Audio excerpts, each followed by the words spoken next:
Shrimad Bhagavad Gita Gita press Gorakhpur से प्रकाशित है। जयदयाल गोविंदका जी इसके अनुवादक हैं।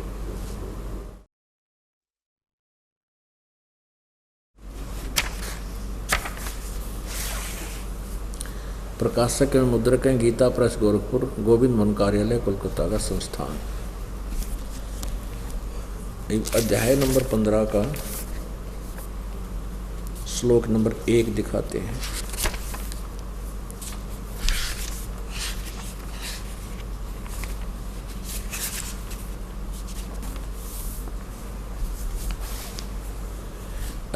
अथ पंचदशवां अध्याय यानी 15वां अध्याय। इसमें क्या बताया है, ये गीता ज्ञानदाता बोल रहा है। ऊर्ध्व मूलम अधः शाखम अश्वत्थम प्राहु आव्यम छंदासी यस्य प्रणानि ये तम वेद स वेदवित्। इसका अनुवाद देखिए इनके द्वारा। आदि पुरुष परमेश्वर रूप मूल वाले, यानी इस संसार रूपी उल्टे लटके हुए वृक्ष की जो जड़ हैं वो तो आदि पुरुष परमेश्वर समझो, यानी परम अक्षर ब्रह्म है। और अधः शाखम ब्रह्मा रूप मुख्य शाखा वाले, ये गलत अनुवाद किया है क्योंकि अधः माने नीचे होता है। इन्हीं के शब्दों में इन्होंने दूसरे अध्याय में ये इसी 15वें अध्याय के दूसरे ही मंत्र में श्लोक में इसमें अधः 2 स्थानों पर है अधः, और इसका अर्थ यहाँ किया है। अधः माने नीचे, अधः माने नीचे, अधः माने नीचे। तो यहाँ हम नीचे लिखेंगे, ये गलत अनुवाद कर रहे हैं क्योंकि उनको ज्ञान नहीं था। अधः शाखम, अधः माने नीचे को, शाखम माने शाखा वाले। यहाँ लिख दो सिर्फ नीचे, अधः नीचे, शाखम माने शाखा वाले। ऊपर को आदि पुरुष परमेश्वर ऊर्ध्व मूलम, संस्कृत देखें। ऊर्ध्व मूलम यानी ऊपर को जड़ वाला, अधः शाखम नीचे को शाखा वाला, अश्वत्थम ये पीपल का वृक्ष, अविनाशी संसार रूपी पीपल का वृक्ष कहा गया है। छंदासी यस्य प्रणानि, छंद का अर्थ होता है, वैसे छंद के अर्थ क्योंकि इन्होंने जो ज्ञान था उतना ही बोला है। छंद का अर्थ था विभाग, उसके टुकड़े, उसके टुकड़ों में से जिसके पत्ते आदि उसके अन्य विभाग हैं। यह तम वेद, जो इसको जानता है, स वेदवित् वह वेद के तात्पर्य को जानने वाला है, अर्थात वह तत्वदर्शी संत है। इन्हीं के शब्दों में अनुवाद पढ़िए। आदि पुरुष परमेश्वर मूल वाले, यानी संसार रूपी वृक्ष के जड़ तो समझो परमाक्षर ब्रह्म है, और नीचे को शाखा यानी तीनों गुण। आगे देख, संसार रूपी पीपल के वृक्ष को अविनाशी कहते हैं। वेद जिसके पत्ते कहे गए हैं, इन्होंने छंद का अर्थ वेद कर दिया। चलो जैसे कि हमने सारांश समझना है, उस संसार रूप वृक्ष को जो पुरुष है, जो व्यक्ति मूल सहित तत्व से जानता है। मूल सहित माने जड़ कौन है, तना कौन है, डार कौन है, शाखा कौन है, पत्ते कौन है। स वेदवित्, स वेदवित् संस्कृत भी पढ़ सकते हैं हम क्योंकि ये देवनागरी लिपि में है। वह स माने वह वेद के तात्पर्य को जानने वाला है, अर्थात वो तत्वदर्शी संत है। अब इससे क्या सिद्ध हो गया? पवित्र श्रीमद् भगवत गीता जी में ऐसा निर्णायक ज्ञान दिया हुआ है कि इसको समझने में ज़्यादा देर नहीं लगेगी। बुद्धिमान समाज है, शिक्षित पुण्यात्माएं हैं और सद्ग्रंथ अपने साथ अपने पास हैं। गीता जी तो तकरीबन हिंदू धर्म के पुण्यात्माओं के पास विद्यमान है। और निकालो और देखो, अध्याय और श्लोक मिलाओ इस दास के द्वारा, तो अब ये बहुत आसानी से हम समझ सकेंगे। क्योंकि पहले हम अशिक्षित थे, हमारे पूर्वज अक्सर ज्ञान नहीं रखते थे। इन अज्ञानियों ने जैसे भी उनको बहकाया मान लिया।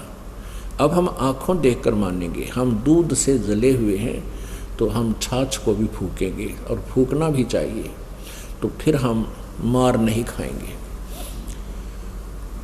तो कहने का भाव ये है कि ऊपर को जड़ वाला, नीचों को तीनों गुण रूपी शाखा वाला। ये देखिएगा अब 15वें अध्याय का दूसरा मंत्र, अध्याय नंबर 15, इसका श्लोक नंबर 2, एक हमने पढ़ दिया।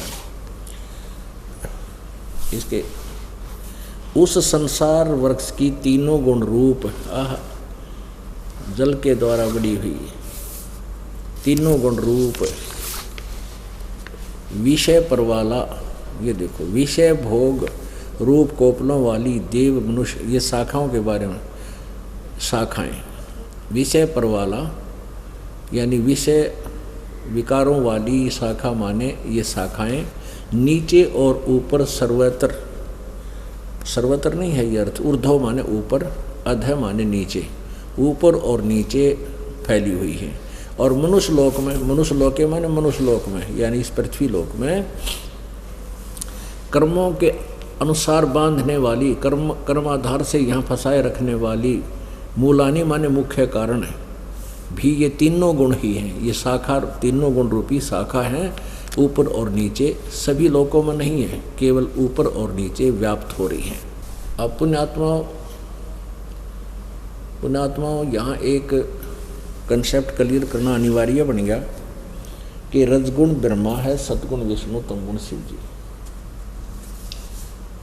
जब तक ये कंसेप्ट क्लियर नहीं होगा तो हम कुछ भी नहीं समझ सकेंगे अपनी पवित्र गीता जी को। इसके लिए हमने अपने सदग्रंथों का सहयोग लेना होगा कि रजगुण ब्रह्मा है, सतगुण विष्णु, तमगुण शिव जी। इसके लिए श्रीमद् देवी भागवत संस्कृत सहित और उसका अनुवाद ये दिखाएंगे आपको। ये देखिएगा श्रीमद् देवी भागवत है, ये हिंदी टीका सहित भाग 1।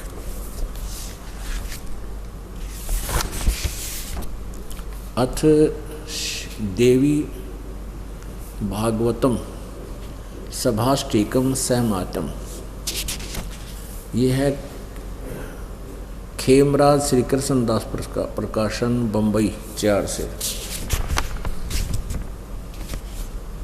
इसके देखिएगा ये यहाँ पर है 3रा स्कंध, अथ श्रीमद् देवी भागवते भाषा टीका युक्ते 3य स्कंद प्रारंभते। और इसके प्रश्न नंबर 11 पे, 3य स्कंद के प्रश्न नंबर 11 पे 5वां अध्याय है। 3रे स्कंद का 5वें अध्याय का 8वां मंत्र श्लोक आपको सुनाते हैं। भगवान शंकर बोल रहे, हे माता, यदि हमारे ऊपर सदा आप दया युक्त हो तो हमको तमोगुण में किस प्रकार प्रदान किया है। ब्रह्मा रजोगुण और हरि सतोगुण युक्त किए हैं। यानी आपने, अब इसकी संस्कार देखो, इसमें थोड़ा सा इन्होंने लिखा प्रधान प्रधुन का कोई जिक्र नहीं है, केवल रजगुण ब्रह्मा है, सतगुण विष्णु, तमगुण शिव जी। यहाँ संस्कार देखो, यदि दया धर्मना 8वां श्लोक है, 7वां समाप्त हुआ। दया धर्मना न सदाम्बिके कथम अहम विहित है, किस प्रकार मैं बना दिया। कोई प्रधान प्रधुन का चक्कर नहीं, इसमें हिंदी अनुवाद करता हूँ, थोड़ा प्रधान शब्द अपनी तरफ से जोड़ा है। अब हम संस्कृत भी पढ़ लेंगे। यदि दया धर्मना न सदाम्बिके कथम अहम विहित है, किस प्रकार मैं बना दिया तमोगुण, मुझे तमोगुण क्यों बना दिया। और कमल से उत्पन्न होने वाले ब्रह्मा को रजोगुण संभव, आपने रजोगुण क्यों बना दिया। और सुविहित है कि मो सतोगुणो हरि, इस विष्णु को आपने सतोगुण क्यों बना दिया। इति सिद्धम रजगुण ब्रह्मा है, सतगुण विष्णु, तमगुण शिव जी। तो यहाँ अब गीता जी के समझने में आपको बहुत आसानी होगी। अब देखिएगा गीता जी अध्याय नंबर 15 का श्लोक नंबर 2।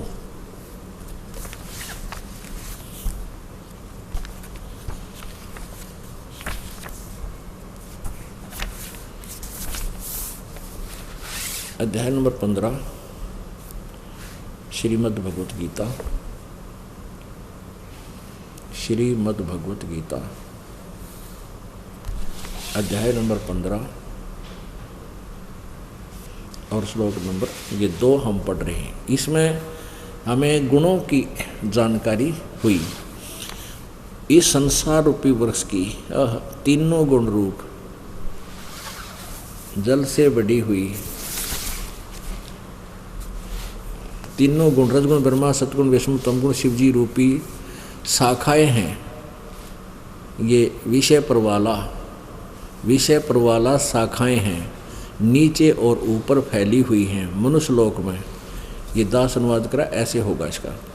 कर्मानुसार भी ये बांधे रखने वाली हमें फंसाने की मुख्य कारण है। रजगुण ब्रह्मा सतगुण विष्णु तमगुण शिवजी तीनों गुण ये मुख्य कारण हैं, जो नीचे और ऊपर, सभी में नहीं, केवल नीचे और ऊपर फैली हुई है। अब आगे देखो तीसरे में,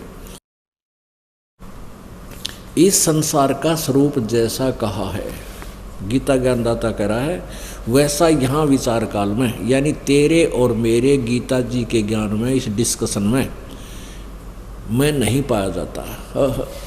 यानी मैं नहीं बता पाऊंगा इसको पूर्ण रूप से, क्योंकि मुझको न तो इसका आदि है और न ही अंत है, तथा न इसकी अच्छी तरह सतिथि है। यानी गीता ज्ञानदाता इससे परिचित नहीं है पूर्ण रूप से, क्योंकि सृष्टि रचने वाला कोई और प्रभु है, सृष्टि रचने वाला कोई और परमात्मा है। वो परम अक्षर ब्रह्म है, उसी ने सारी ब्रह्मांडों की रचना की है। सच्चिदानंद घन ब्रह्म की वाणी में लिखा है, अंत कोट ब्रह्मांड का एक रति निभार, सतगुरु पुरुष कबीर हैं वो कुल के सिरजनहार। उस सर्व ब्रह्मांडों के रचयिता पूर्ण परमात्मा ने आकर ही अपने द्वारा रची हुई सृष्टि का ज्ञान उस कबीर वाणी में, सच्चिदानंद घन ब्रह्म की वाणी में विस्तार से बताया, जो दास ही जान सकता है और इस पृथ्वी पर दूसरा उसके विषय में कतई नहीं जानता, चाहे कितनी बात बनाता हो। अब देखना ये क्या कहता है, खुद गीता ज्ञानदाता कहता है कि मैं इस संसार रूपी वृक्ष के विषय में पूर्ण रूप से नहीं जानता। इस संसार का वृक्ष का स्वरूप जैसा कहा है, वैसा यहाँ विचार काल में, यानी तेरे और मेरे डिस्कशन ये गीता जी के ज्ञान में नहीं पाया जाता, नहीं पाया जाता, अर्थात नहीं समझा पाऊंगा मैं, क्योंकि न तो इसका आदि है और न ही इसका अंत है। गीता ज्ञानदाता इससे परिचित नहीं है और न इसकी अच्छी प्रकार से कोई स्थिति है। आगे देखना, इसलिए इस सोविरूढ़ मूलम का अर्थ है अति दृढ़ मूल वाले, यानी जो ऊपर के जो लोक हैं पूर्ण परमात्मा, वो अमर भगवान है, अमर स्थान है। वो सुविरूढ़ मूल वाले संसार रूपी जिसकी जड़ है वो अति दृढ़ है, यानी अमर पुरुष है। संसार रूपी पीपल के वृक्ष को, अब यहाँ असंख्य शस्त्र का अर्थ इन्होंने गलत किया, वैराग रूप शस्त्र द्वारा नहीं, जो गीता जी अध्याय नंबर 4 के श्लोक नंबर 32 और 34 में कहा है, उस तत्व ज्ञान रूपी सच्चिदानंद घन ब्रह्म की वाणी के द्वारा, उस शस्त्र द्वारा इस अज्ञान रूप अंधकार को काटकर, अर्थात इसको पूर्ण रूप से समझकर, तत्वदर्शी संतों के पास जाकर समझकर, उसके पश्चात 15वें अध्याय का 4था श्लोक, 15वें अध्याय का ये 4था श्लोक, उसके पश्चात उस परम पद परमेश्वर को भली भांति खोजना चाहिए, जिसमें गए हुए पुरुष यानी साधक फिर लौटकर संसार में कभी नहीं आते। अर्थात उनका पूर्ण मोक्ष हो जाता है। जिस परमेश्वर से, परमात्मा से, यानी जिस भगवान ने, परमेश्वर ने इस सारे ब्रह्मांडों की रचना की है, अर्थात पुरातन संसार की प्रवृत्ति विस्तार को प्राप्त हुई है, यानी जिस परमात्मा से इस संसार रूपी वृक्ष का विस्तार हुआ है, जिसने इसकी रचना की है, और उसी आदि पुरुष नारायण के मैं शरण हूँ, इस प्रकार दृढ़ निश्चय करके उस परमेश्वर का मन और निधिध्यासन ही करना चाहिए। अब आदि पुरुष परमेश्वर गीता ज्ञानदाता से कोई और है, वो परम अक्षर ब्रह्म है, और गीता ज्ञानदाता कहता उसी का दृढ़ निश्चय करके उसका जाप करना चाहिए, और मैं भी उसी की शरण हूँ, आदि पुरुष नारायण की मैं शरण हूँ।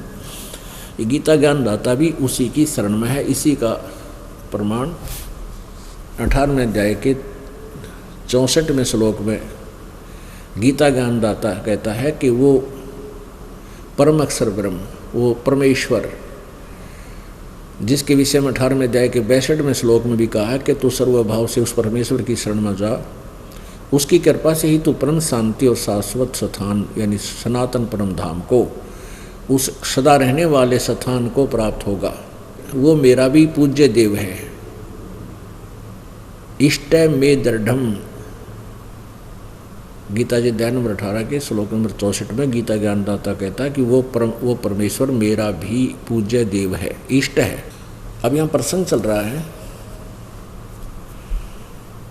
कि सतयुग से लेकर आज तक जितने भी ऋषि महर्षि हुए हैं, देवता हुए हैं, इनको कोई ज्ञान नहीं, ब्रह्मा विष्णु महेश को भी वेद ज्ञान नहीं, अध्यात्म ज्ञान नहीं इनको। विष्णु जी कह रहे हैं कि मेरे नॉलेज में, अध्यात्म ज्ञान में मैं दुर्गा से ऊपर कोई परमात्मा नहीं मानता और वही उसी की पूजा दिन रात करता हूँ। दुर्गा कहती है कि सब बातें छोड़कर तुम केवल ब्रह्म का जाप करो और उसका केवल ओम मंत्र है।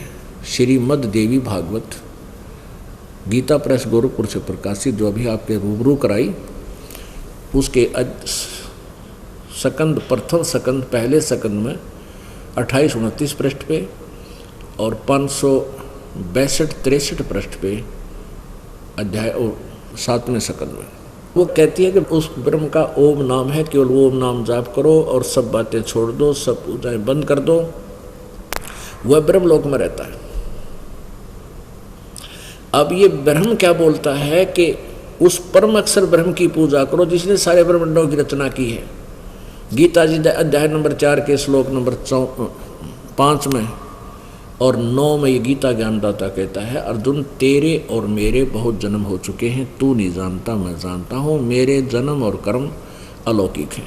गीता जी अध्याय नंबर 2 के श्लोक नंबर 12 में गीता ज्ञानदाता कहता है कि मेरे और तेरे और इन सभी सैनिकों के पहले भी जन्म हुए हैं, आगे भी होंगे, ये ना सोच कि हम वर्तमान में ही हैं। इसे सिद्ध है कि गीता ज्ञानदाता अविनाशी नहीं है, ये तो नासवान है। और गीता जी अध्याय नंबर 8 के श्लोक नंबर 16 में कहा कि ब्रह्मलोक पर्यंत जितने भी लोग हैं सब पुनरावृत्ति में है, यानी वहाँ गए हुए प्राणी का भी पुण्य अक्षीण होता है, जन्म मृत्यु में उसके चक्कर में वो रहते हैं, यानी उनका जन्म मृत्यु सदा के लिए समाप्त नहीं हो सकता, जो ओम नाम का जाप करते हैं और ब्रह्मलोक में चले जाते हैं।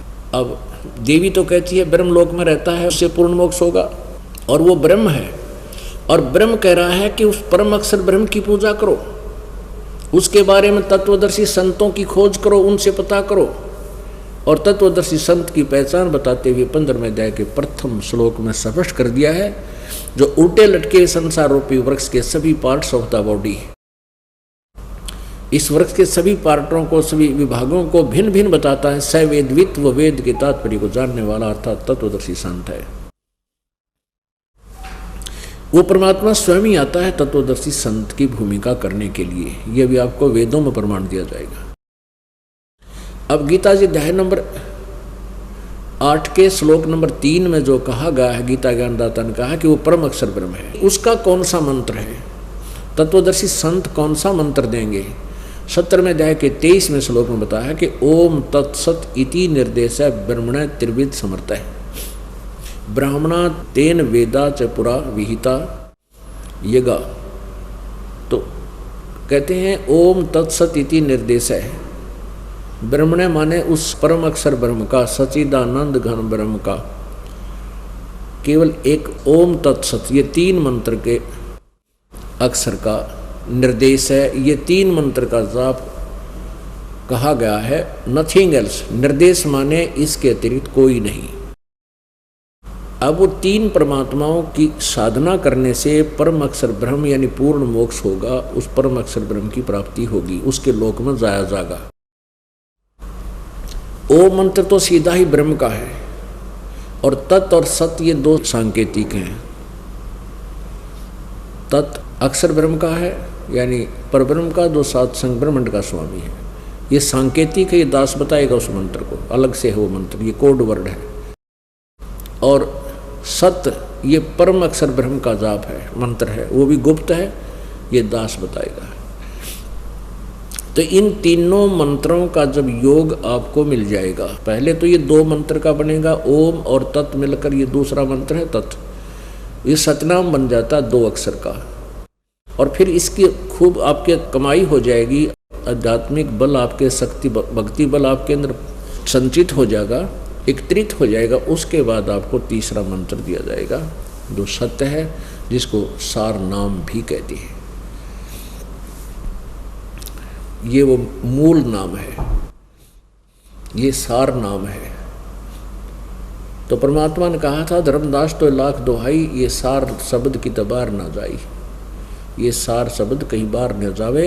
अगर समय से पहले इस सार नाम का किसी और इन नकली संतों ऋषियों को पता लग गया तो ये भी यही नाम देना शुरू कर देंगे, और उस भक्ति काल में हम कुछ भी भिन्नता नहीं बता पाएंगे। यानी हम अपनी प्यारी आत्माओं को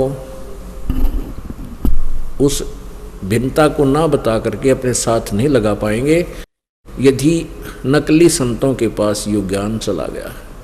तो अभी तक ये बिल्कुल गुप्त रखे गए थे। इस दास के ऊपर मेहर करी परमात्मा ने, खजाना खोला है और इस दास ने आपको बांटना शुरू किया है। आप भोली आत्मा हो, आप अज्ञान से परिपूर्ण कर दिए इन अज्ञानी संतों ऋषियों ने। इस कारण से आप इस लाल को पहचान नहीं पा रहे। इस लाल की पहचान करवाने के लिए आपको ये सदग्रंथों की में पहचान बताई जा रही है, भगवान ऐसा होता है। अब प्रसंग चल रहा है गीता जी अध्याय नंबर 8 के श्लोक नंबर 5 और 7 में। ये ब्रह्म, क्षर ब्रह्म जिसे कहते हैं, सर ब्रह्म, गीता ज्ञानदाता, इसको काल भी कहते हैं। काल ये स्वयं भी कहता है 11वें अध्याय के 32वें श्लोक में, मैं काल हूँ अर्जुन, सबको यहाँ नष्ट करने के लिए, विनाश करने के लिए आया हूँ। श्री कृष्ण जी तो पहले विद्वान थे, श्री कृष्ण जी नहीं थे काल। उन्होंने पहले कभी अपने आप को काल नहीं कहा और फिर बाद में भी कभी काल नहीं कहा। उसमें वो काल प्रवेश था जिसको ब्रह्म बोलते हैं, जिसको क्षर ब्रह्म भी कहते हैं, ज्योति निरंजन भी कहते हैं। अब ये निर्णायक ज्ञान दे रहा है कि यदि मेरी भक्ति करनी है तो उसका ओम नाम है। 8वें अध्याय के 13वें श्लोक में, 8वें अध्याय के 5 और 7 में कहा कि तू मेरी भक्ति कर, युद्ध भी कर, और अंत समय में तू मेरी भक्ति करता हुआ शरीर छोड़कर जाएगा तो मुझे प्राप्त होगा। 8वें अध्याय के 6ठे श्लोक में ये विशेष विवरण दिया है कि अंत समय में जो जिस भी इष्ट के ऊपर आश्रित होता है, भावित होता है, अंत में उसी को प्राप्त होता है। जहां आशा ता बासा होई। गीता जी अध्याय नंबर 8 के श्लोक नंबर 8, 9, 10 में ये स्पष्ट किया है कि उस परम अक्षर ब्रह्म की साधना करनी है तो उसकी साधना करने से तत्वदर्शी संत से वो गुप्त मंत्र प्राप्त करके भक्ति की साधना करता हुआ, भक्ति के बल से, उसके द्वारा दिए गए मंत्र के जाप की कमाई से जब शरीर छोड़कर जाता है वो साधक, जो परम अक्षर ब्रह्म की उपासना करता है, तो उसके पास चला जाता है और वहां जाने के बाद फिर कभी जन्म मृत्यु नहीं होता, यानी पूर्ण मोक्ष होता है। अब ये प्रसंग चल रहा था कि न तो ब्रह्मा जी को अध्यात्म ज्ञान, वेदों का ज्ञान, न विष्णु जी को ज्ञान, न शिव जी को ज्ञान, न दुर्गा को पूर्ण ज्ञान, अध्यात्म ज्ञान, और न ही ब्रह्म को पूर्ण ज्ञान। उसने ऑप्शन छोड़ दिया है गीता जी अध्याय नंबर 4 के श्लोक नंबर 34 में कि उस तत्व ज्ञान को तू तत्वदर्शी संतों के पास जाकर समझ, मैं उससे परिचित नहीं हूं। इससे सिद्ध है कि वो गीता ज्ञान से अन्य कोई ज्ञान है। इसी प्रकार यजुर्वेद अध्याय नंबर 40 के श्लोक नंबर 10 से लेकर 13 में वेद ज्ञानदाता यानी ये ब्रह्म बोल रहा है कि पूर्ण परमात्मा के विषय में कोई तो उत्पन्न होने वाला मानता है, जन्म लेता है, यानी साकार रूप में आता है। कोई कहता है वो जन्म लेता ही नहीं, निराकार है। और कोई ये कहता है कि जिसने कोई अक्षर ज्ञान हो गया किसी विशेष भाषा का,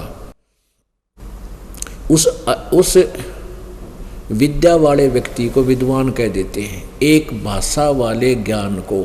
और जिसको अविद्या है, जो अशिक्षित है, उसको अज्ञानी कह देते हैं, अविद्वान बोल देते हैं। तो वेद ज्ञानदाता कहता है विद्वान और अविद्वान की जानकारी इतनी ही नहीं है, उसको भी तुम तत्वदर्शी संतों से ही सुनो, वो बताएंगे, वो सही होगा। अब जैसे इन अक्षर ज्ञान युक्त प्राणियों को इन एक भाषा एक विद्या यानी संस्कृत विद्या को जानने वाले, संस्कृत भाषा के जानने वालों को विद्वान कहने लग गए, और इन विद्वानों को अध्यात्म ज्ञान नहीं था, तो ये विद्वान नहीं थे, ये विद्या युक्त अवश्य थे लेकिन अध्यात्म विद्वान नहीं थे। और पूर्ण परमात्मा कबीर जी स्वयं यहाँ आए थे, उनके विषय में इन अज्ञानी ऋषियों ने, जो कलयुग के ऋषि था विशेषकर महर्षि दानंद जो था, इसने 11वें समोल्लास में लिखा है कि कबीर तो अशिक्षित था, तंबूरे लेकर गाया करता था और ऊट पटांग भाषा बनाकर बोलता था, जगह जगह कितने खड़ा होकर आवाज़ लगाने लग जाता था, और उसके द्वारा जीते जी जो कुछ भी उसने अपनी कविता बनाई उनके अनुयायियाँ नोट कर ली। तो संस्कृत भाषा नहीं जानता था, इसलिए वो विद्वान नहीं था, अविद्वान था। अब यहाँ वेद कहते हैं कि केवल विद्या से ही विद्वान नहीं होता, अक्षर ज्ञान से विद्वान नहीं होता। जो अध्यात्म ज्ञान युक्त है वो चाहे शिक्षित है या अशिक्षित, वो विद्वान है। तो परमेश्वर कबीर जी ने 600 वर्ष पहले ये सब वेदों का गूढ़ रहस्य और सारे ब्रह्मांडों की रचना जो उन्होंने स्वयं की थी, उसकी जानकारी एक सिंपल लैंग्वेज में, साधारण भाषा में, कबीर वाणी द्वारा, उस कबीर वाणी में अपने मुखारविंद से उच्चारण करके उस सच्चिदानंद घन ब्रह्म की वाणी में, कबीर वाणी में लिपिबद्ध करवाई थी, जो आज स्पष्ट सत्य सिद्ध हो रही है। तो प्रश्न चल रहा है कि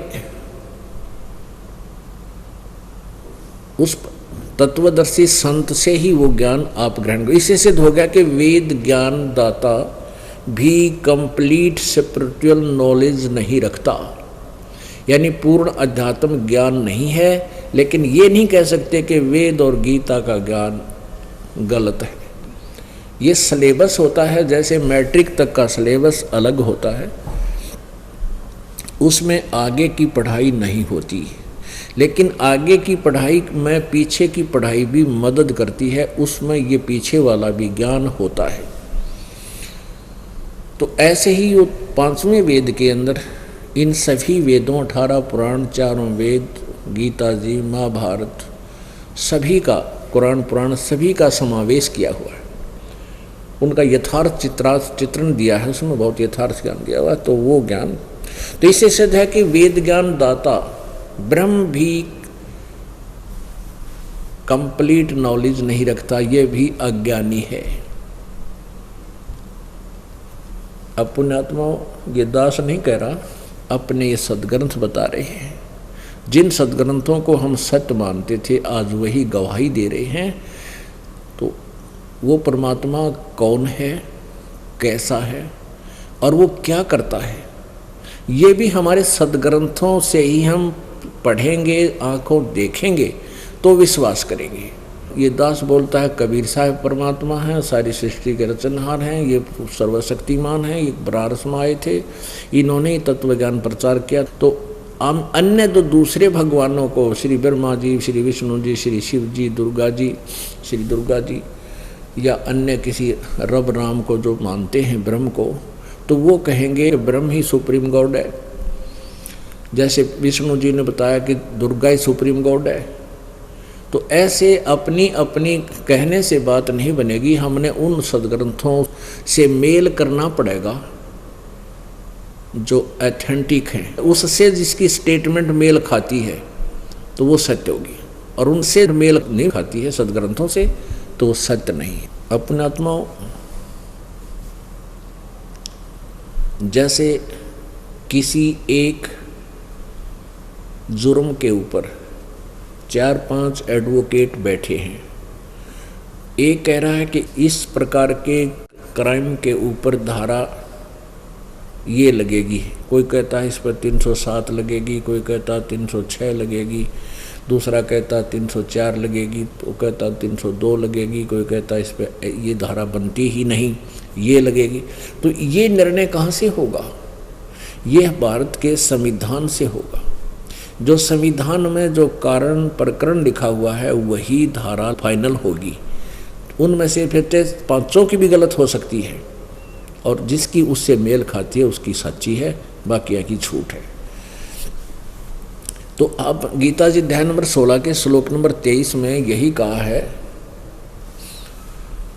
कि गीता जी अध्याय नंबर 16 के श्लोक नंबर 23 में कहा कि शास्त्र विधि को त्याग कर, यानी जो सदग्रंथों में वर्णन है वो साधना को छोड़कर जो मनमाना आचरण करते हैं, अपनी इच्छा से कोई कुछ मंत्र जाप करता है, कोई कुछ करता है, कोई कुछ साधना कर रहा है, उससे छोड़कर जो मनमाना आचरण करते हैं, मनमानी पूजाएं करते हैं, उनको न तो कोई सुख होता है, न उनकी गति होती है, और न ही उनको सिद्धि प्राप्त होती है, यानी कोई यूजलेस। गीता जी अध्याय नंबर 16 के श्लोक नंबर 24 में स्पष्ट किया है, इससे तेरे लिए कर्तव्य और कर्तव्य की अकर्तव्य की अवस्था में, यानी कौन सी साधना करनी चाहिए, कौन सी त्याग देनी चाहिए, ना करनी चाहिए, उसके लिए शास्त्र ही प्रमाण है। यानी जो शास्त्रों में लिखा है उसको मान। अब क्या लिखा आपने शास्त्रों में?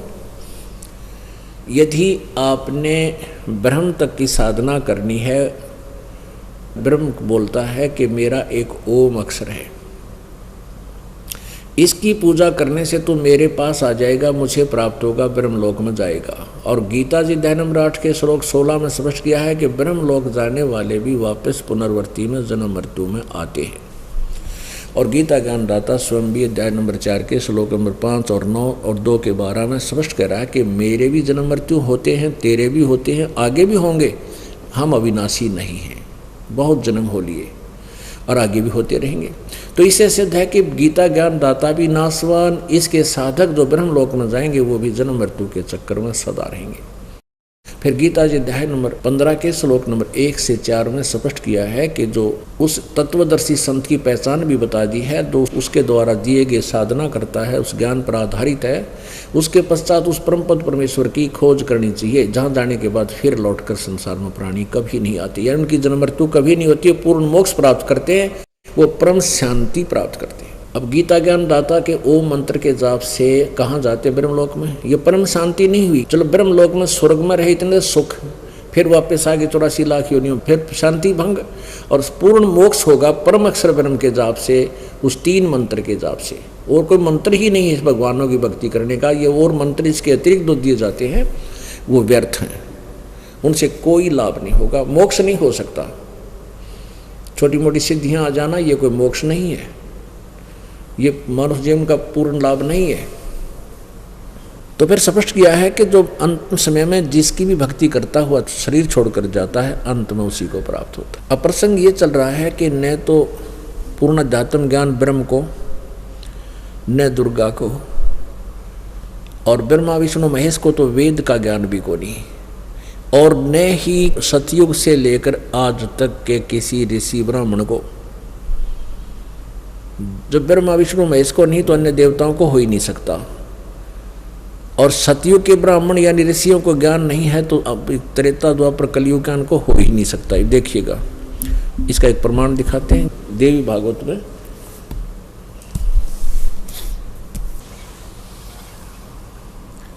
गीता प्रेस गोरखपुर से प्रकाशित है, ये वही श्रीमद् भगवद गीता जो आपको अभी दिखाई थी। इसके संपादक हैं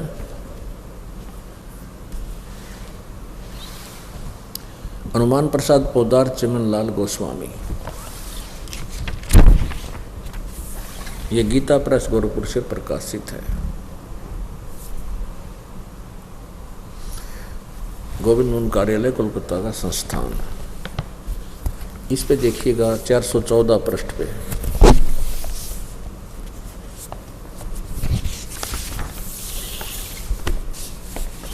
ये छठा स्कंद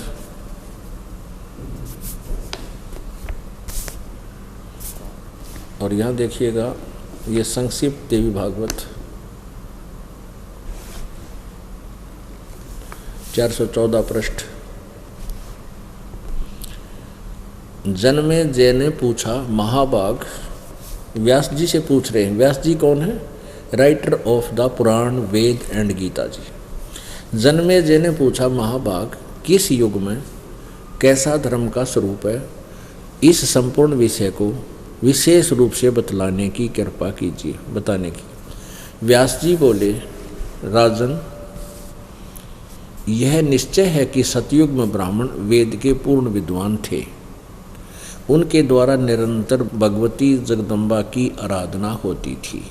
भगवती का दर्शन करने के लिए उनका मन सदा ललायित रहता था। प्रत्येक गांव में शक्ति मंदिर का उद्घाटन हो, इस विषय की उनके मन में बड़ी उत्सुकता थी। और यहाँ देखो, धर्म की यही सतीथि त्रेता में रही, परंतु कुछ ह्रास हो गया। सतयुग की जो सतीथि थी वह द्वापर में विशेष रूप से कम हो गई। राजन, उन प्राचीन युगों में यानी द्वापर, त्रेता और सतयुग में जो राक्षस समझे जाते थे वे कलयुग में ब्राह्मण माने जाते हैं। यानी कलयुग के ब्राह्मण तय पहले युगों में जो राक्षस होते थे उनके से हैं, क्योंकि अब के ब्राह्मण प्राय पाखंड करने में तत्पर रहते हैं, दूसरों को ठगना, झूठ बोलना और वैदिक धर्म कर्म से अलग रहना कलयुगी ब्राह्मणों का स्वाभाविक गुण बन गया। अब आपके समझ में आया कि व्यास जी का ज्ञान देख लो, नारद जी का देख लो, और पता आपके समक्ष हो गया। और व्यास जी जो राइटर है इसका, वो भी क्या बता रहा है कि सतयुग के ब्राह्मण वेद के पूर्ण विद्वान होते थे और दुर्गा की पूजा करते थे। अरे तेरा गजब भैया।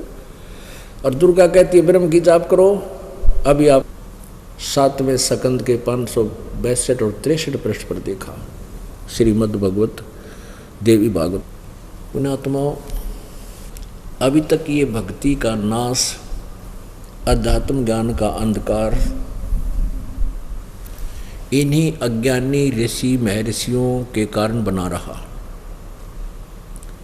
इनको स्वयं कोई ज्ञान नहीं था, केवल एक संस्कृत भाषा से परिचित थे और संस्कृत भाषा केवल एक ही वर्ग को पढ़ने का अधिकार था, ब्राह्मण वर्ग को। अन्य नहीं पढ़ सकते थे।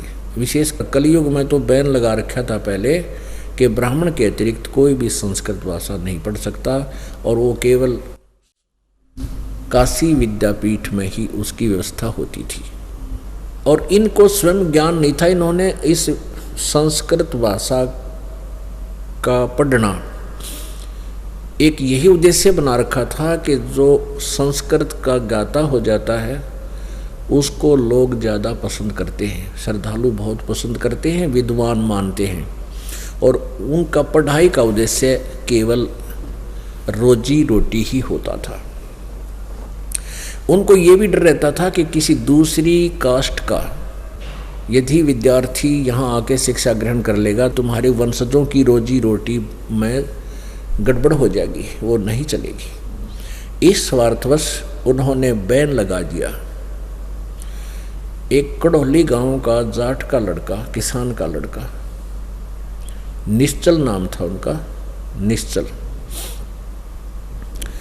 उस बच्चे के मन में उत्सुकता हुई कि भी वेदों और गीता जी के बारे में और पुराणों के बारे में यथार्थ जानकारी हमें हो।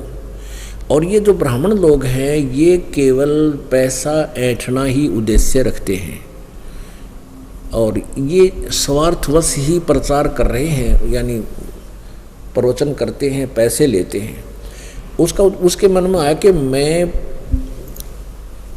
संस्कृत भाषा पढ़ूं और निस्वार्थ सेवा करूं, सब जनता को बगैर पैसे के फ्री प्रचार करूं।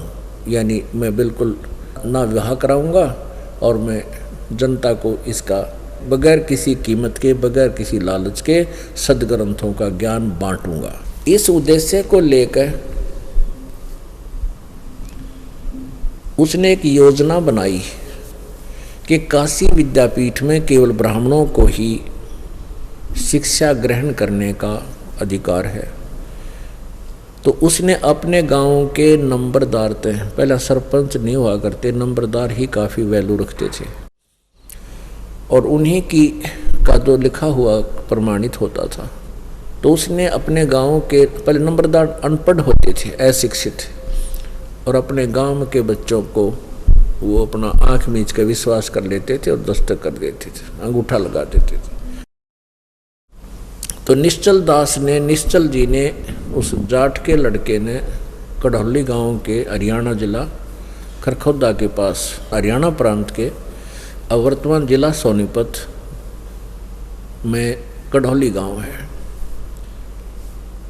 तो उस लड़के ने अपने गांव के सरपंच से लिख लिया स्वयं ही कि ये निश्चल सन्नो फलाना और इस गांव का वासी है, ये ब्राह्मण का लड़का है, और ये ऐसे ऐसे पूरा उसने सर्टिफिकेट प्रमाण पत्र बनवा लिया।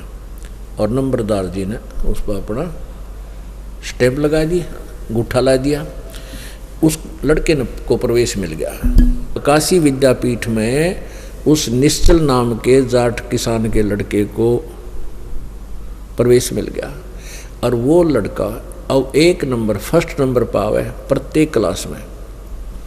जब उसकी शिक्षा पूर्ण होगी तो उसने वहाँ के मुख्य प्राचार्य यानी हेड प्रिंसिपल से कहा कि गुरुदेव आपका बच्चा जा रहा है, मुझे आशीर्वाद दो कि मैं अपने कार्य में सफल हूँ, सदग्रंथों का सत प्रचार जन जन को करूँ।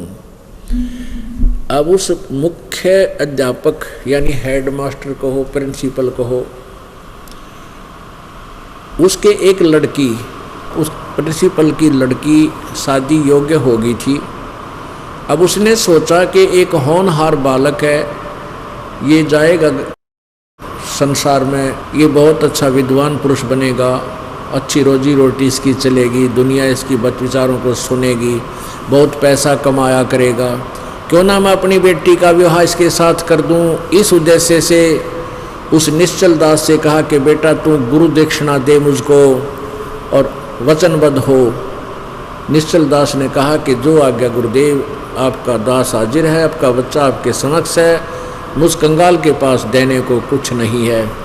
तब उसने कहा, प्राचार्य ने कहा कि बेटा तू मेरी बेटी से ब्याह कर ले, यही दक्षिणा दे दे। अब धर्म संकट में फंस गया वो निश्चल दास कि गांव में इस बात का रोष हो जाएगा और फिर इस ब्राह्मण को पता चलेगा, वे बाद में फिर कड़ा मचाएगा, शोर करेगा, पंगा पा देगा। तो धर्म संकट में फंस गया निश्चल दास। उसने कहा गुरुदेव एक बात मैं आपको सत्य बताना चाहता हूँ, जो रहस्य आज तक मैंने छुपा कर रखा।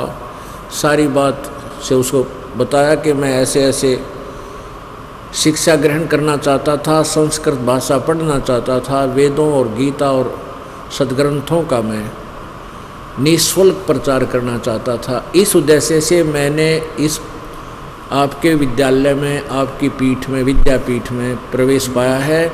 मैं ब्राह्मण नहीं हूँ, मैं एक जाट का लड़का हूँ, और मैंने ये झूठा सर्टिफिकेट बनवा के यह शिक्षा ग्रहण की है क्योंकि मुझे यहाँ प्रवेश नहीं मिल रहा था।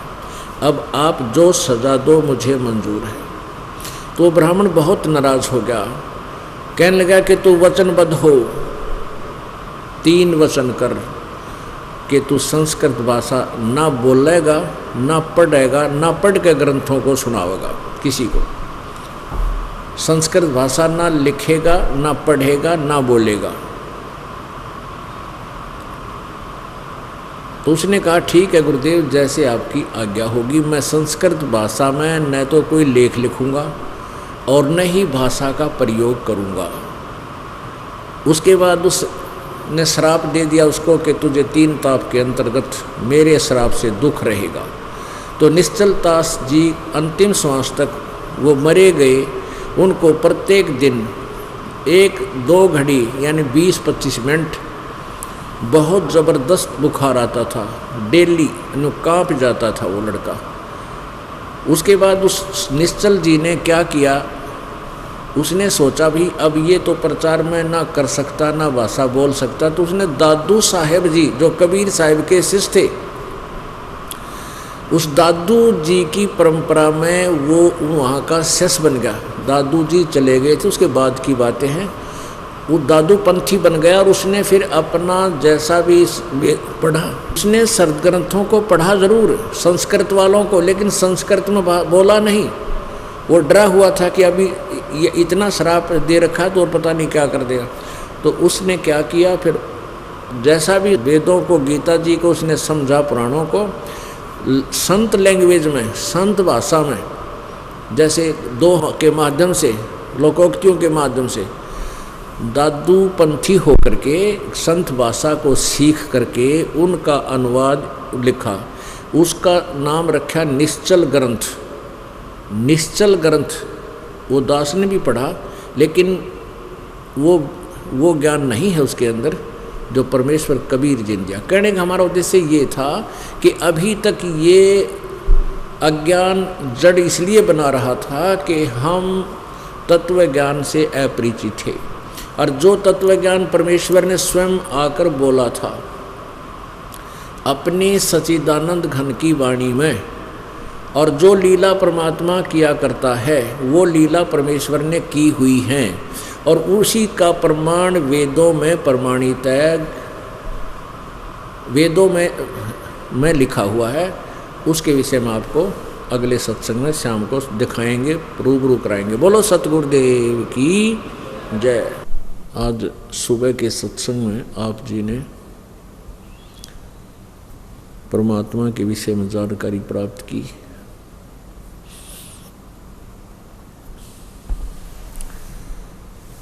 कि वो कौन परमात्मा है, कौन प्रभु है, जिसकी साधना से ये प्राणी जन्म मृत्यु के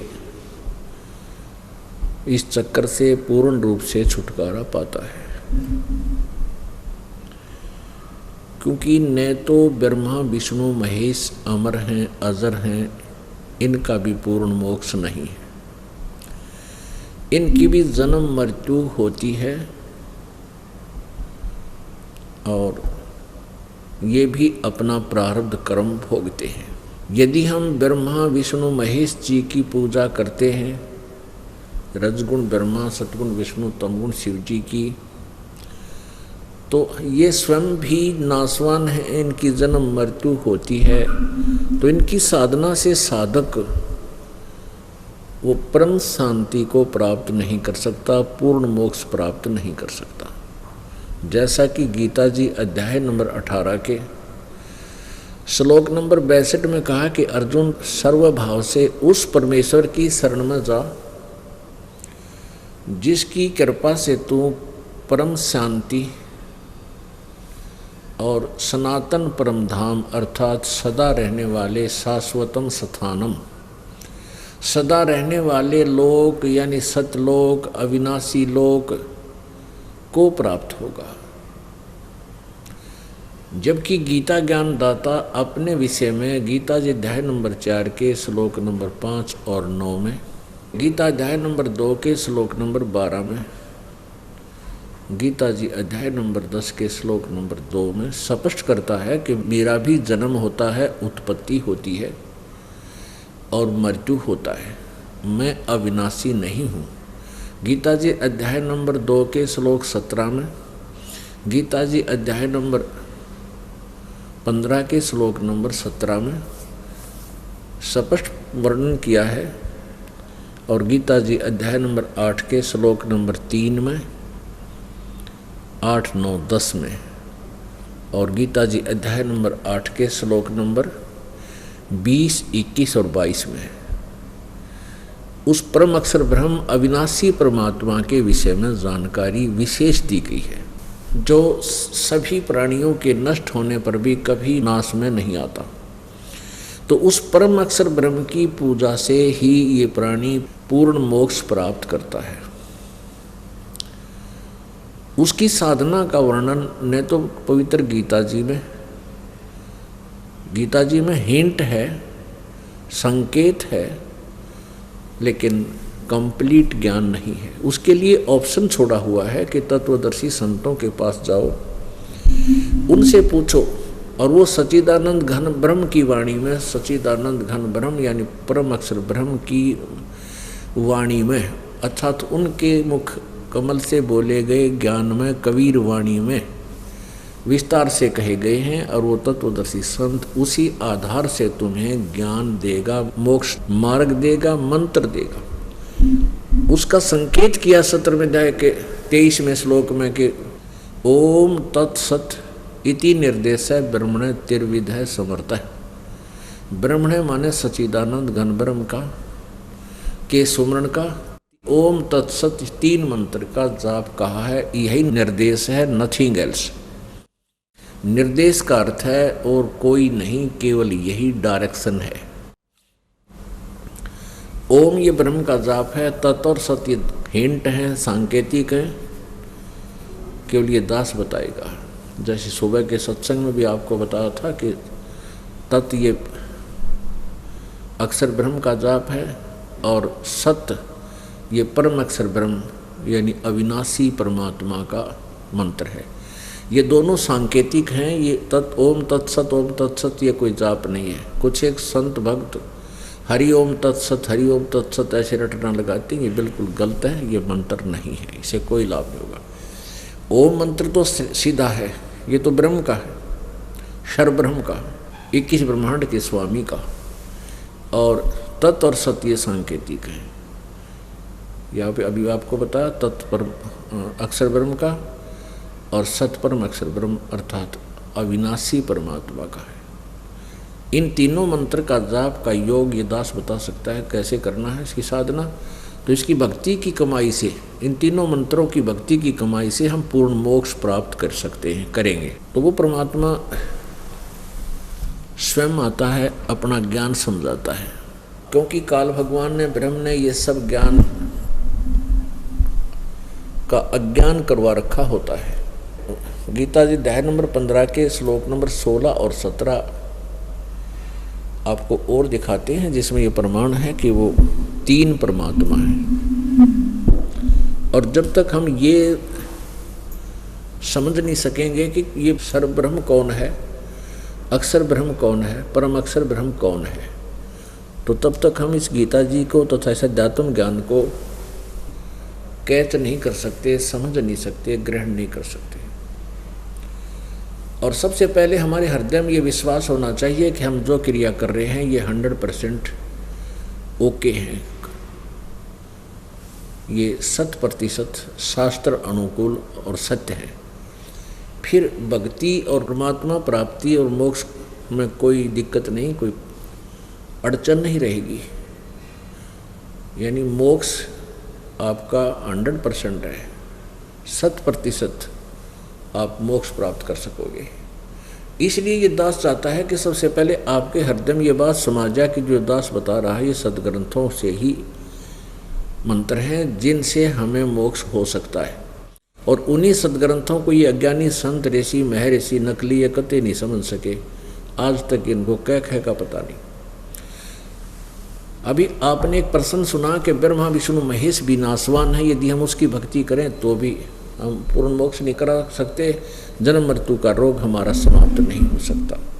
अब ये प्रसंग एक बड़ा जटिल बना हुआ है जब ये कहा जाता है कि ब्रह्मा विष्णु महेश नासवान है, इनकी जन्म मृत्यु होती है, क्योंकि पवित्र हिंदू समाज अज्ञान आधार से इतना आरूढ़ हो चुका है कि ये शब्द सुनने को भी तैयार नहीं।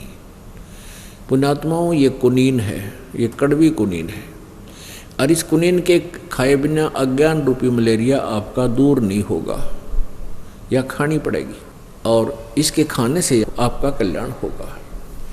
तो इसके लिए हम अब अपने सदग्रंथों को ही देखेंगे जिसमें ये लिखा हुआ है कि ब्रह्मा विष्णु महेश नासवान। दास अपनी तरफ से नहीं बना रहा, क्योंकि ऐसे महापुरुषों के बारे में कोई गलत टिप्पणी देता वो महापापी अपराधी पुरानी होता है। ये दास ऐसी गलती नहीं कर सकती। देखिएगा श्रीमद् देवी भागवत, गीता प्रेस गोरखपुर, से प्रकाशित है।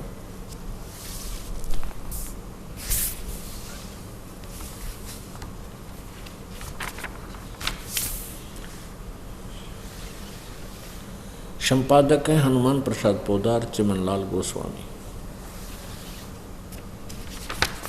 और प्रकाशक में मुद्रक हैं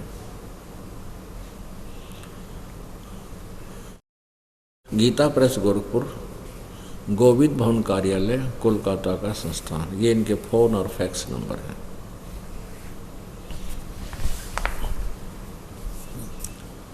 इसके 123 नंबर पृष्ठ पे तीसरे स्कंद में, ये तीसरा स्कंद है, 123 पृष्ठ पे